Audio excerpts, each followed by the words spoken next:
Hi everyone, it's me, Krylios, Team Racing Productions MC and producer. And joining me today is Freddy Hall. Welcome. Hi, thanks for Hello, having hello, hello. How me. are you? I'm good. It's really a pleasure to be here and to be It's a talking pleasure with you to have today. you here. Thank you so much for being here. So, Yeah, I want to start this off with just having you introduce yourself to our viewers and give us a little bit about your background. sure. Yeah, my name is Freddy Hall. I'm an indie pop rock singer, songwriter, musical artist.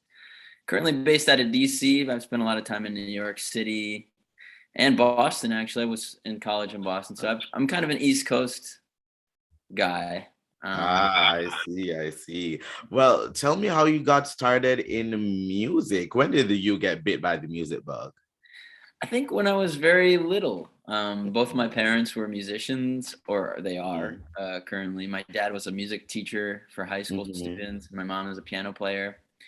But I have two sisters, and they're always listening to music when I was growing up. My middle sister loved the New Kids on the Block, so we were Ah, always listening to them, and I was always like pretending to be one of a member of the New Kids on the Block, like ah. So, what kind of artists influence you? Of course, NKOTB. Who else? Well, I would, yeah. When I can make decisions for listening to music, I started listening to like '90s R&B, like Boyz II Mm-hmm. Men, Mm, TLC. I saw them at RFK Stadium. Brag about really? that. TLC and Boyz II Mm-hmm. Men the same night. TLC was the Wow. original lineup. I'll brag about that. I would too. And then yeah, I've been influenced by everything now. I went to school in Mm, Boston College of yeah. Music, in Berkeley College of Music in Boston. I Mm-hmm. was introduced to every type of music. What was the music community like in Boston, and did it really help you to kind of hone your own skills and style and all that? What was that like? Absolutely. Yeah, Yeah. Berkeley College of Music in particular prides itself on being a very diverse music school, and we had Hmm. like, you know, a large percentage of the student population was from outside of the country. And so they try to bring in people from all over the world, not only to study at the school, but then to share their like Hmm. musical traditions and cultures. And so I was introduced to, so many different styles. And I think that's really important. Like with Yeah. whatever you're doing, you just be introduced to type of uh, any type of culture or creator Hmm. of that thing that you're pursuing. Um, Awesome, awesome. And I know the pandemic came, and as a musician and being a performer, of course, that must have impacted it in some way. Now that we're about 2 years in, how have you adapted to the pandemic, and how have things been changing between the end of last year into this year?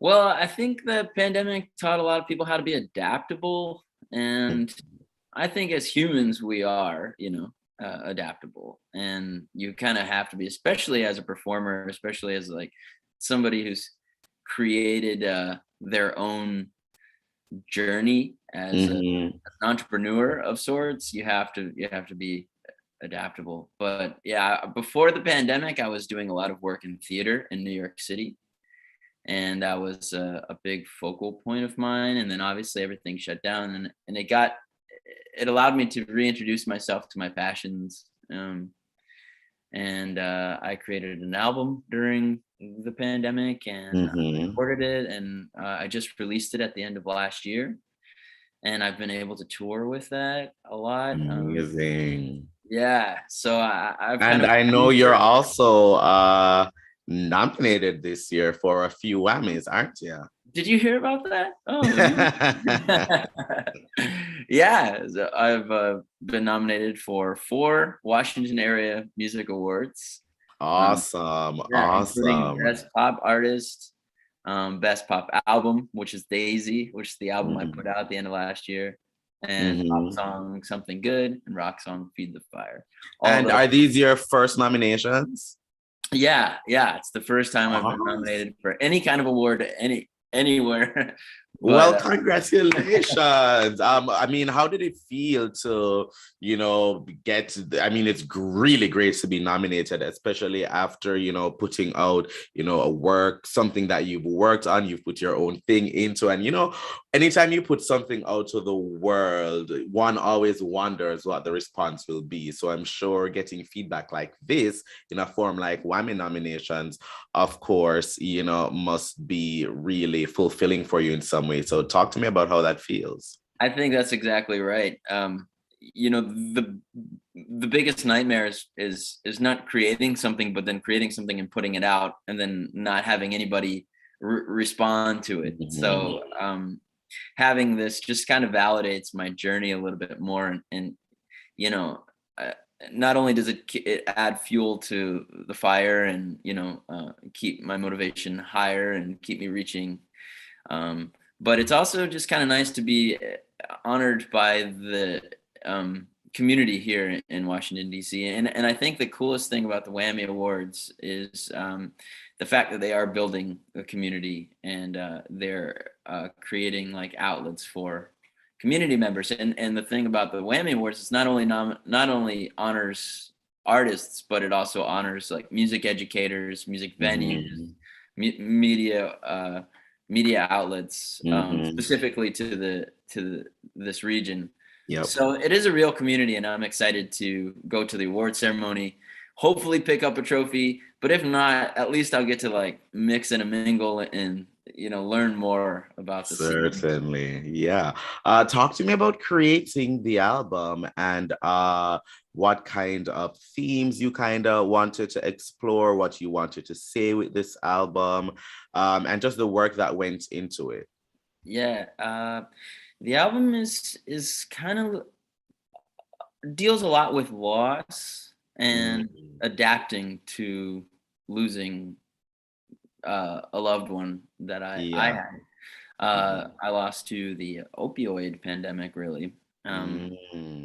So a lot of the songs are a meditation on that, but in a weird way, I found that by losing someone after the pain has subsided, there I'm left with some optimism. Yeah. And I think that that's because you realize that time is limited, and yes. how I identify with that. yeah how do you handle that limited amount of time that you have left? And in a weird way, it's inspiring to me, but it's inspiring me to be better, like just a better version of myself, a better person. So there's a lot of optimism in this album, and I think there's a lot of hope, as well as just a lot of like room to feel sadness and feel which is important. You have to have space for all the emotions, the wide breadth and the depth and everything of all the emotions. Talk to me about the artistic direction of the album cover. Yeah. Well, my drummer who plays on the record, he is one of the best photographers out there, and he just picked up photography by accident, kind of. He didn't study photography, but I kind of think it makes him a little bit more of an interesting photographer in that way, because he doesn't know of the traditional tropes. So he took the photo, and then another friend of ours who's a makeup artist, and she does makeup for Broadway shows and things like that. She gave me this like little makeover. So it took about 2 hours to do all the makeup. Yeah. And then that backdrop that I'm standing in front of is actually a painting by Marcus, who is the photographer / drummer. He painted this just randomly, because he's a really artistic guy, and he's got many artistic expressions. So that was his paint. He was like, we started standing in front of a white backdrop, and it just wasn't really resonating. So he's like, stand in front of my painting over there. And he did, and he put this little blue light over his flash, and we got that. And so it was a collaborative. Beautiful. thing. But Beautiful work. So you mentioned you are touring the newest album. What's tour life been like so far? it's been really great, actually. Before the pandemic, as we're talking about how my life has changed, I used to play out as an artist maybe Mhm. once or twice a month in New York City and maybe in DC every now and then. But my main focus before the pandemic was being a guitar player for bands or musicals and things like that. Now I've been kind of taking the center stage, and it's been a really great lesson. And I've been learning a lot, how to Mhm. connect with audiences, how to like. I see people in the audience that I've never met before, and I have just a short amount of time to kind of convert them into my fans, or at least like maybe try to get them to clap after a song is done. Yeah. There's a lot of lessons that can be learned by playing live, and it's kind of humbling. Mhm. Um, but ultimately, I think it's making me a stronger communicator in a way. Certainly, certainly. Well, looking at this for the rest of this year, where are you hoping to go with your career, throughout the rest of this year? And what are you looking most forward to? Well, I'm hoping to. One of my big goals this year is to play over 100 shows. Ah, Last year I got to 80, and like I said mhm. before that, I'd maybe averaged 12. Twice a month. Yeah. Yeah. So yeah, my goal is to get over 100 performances in, and I have two big East Coast tours that I'm currently planning, down to Florida and then up to Maine. Um, Mhm. and I have another EP that I'm working on. On March Oh. 10th, I'm releasing a song with my good friend Isa Balu. Mhm. She's releasing an EP at the end of May, and the first single off of that is going to be a song we collaborated on called "I'll Come Right Over." Oh, So I have a lot of good things to look forward to, and I awesome. hope to write more Awesome. and collaborate more. That's a big goal of mine. Perfect, perfect. Okay, where can people catch you next? What's upcoming and how can they follow you and keep up with whatever you're doing and get more information and music if they Sure. want? Yeah, well, always go to my website, freddyhallmusic.com, FreddyHall. And I'm on Instagram and TikTok and Facebook at I am Freddy Hall. So you can find out all about my traveling there. My next performance is on Friday in Richmond, Virginia at Mhm. Hardywood Brewery. And then I've got a big show in New York on Tuesday, March 1st, at Rockwood Music Hall. And so, yeah, you can go to those links, and I post all the time. Awesome, awesome. Well, to those watching, we're gonna have those links in the description below, so you can go ahead and check them out right now. Freddie, thank you so much for Thank you joining so me much. Thanks for today. asking me to come on here. It's been a pleasure to talk to you. I love everything that you're doing. And when is your Whammy nomination coming? Well, we just might have to look out for that. We just might have to look out for I that. think it's Please coming do. very soon. I'm gonna petition for it for sure. Thank you. You should. I love having supporters. So thank you Yeah. so much, Freddie. Thanks for joining me. This was really, really fun. Yeah. It was great to chat with you, and I hope we are able to do this again. I hope so too. Thank you so much. Have a Thank wonderful day. you. You too have a great one. To those watching, please follow Team Racing Productions on all forms of social media at Team Racing. Like, comment, and subscribe. But most of all, thank you for watching. Bye, everyone.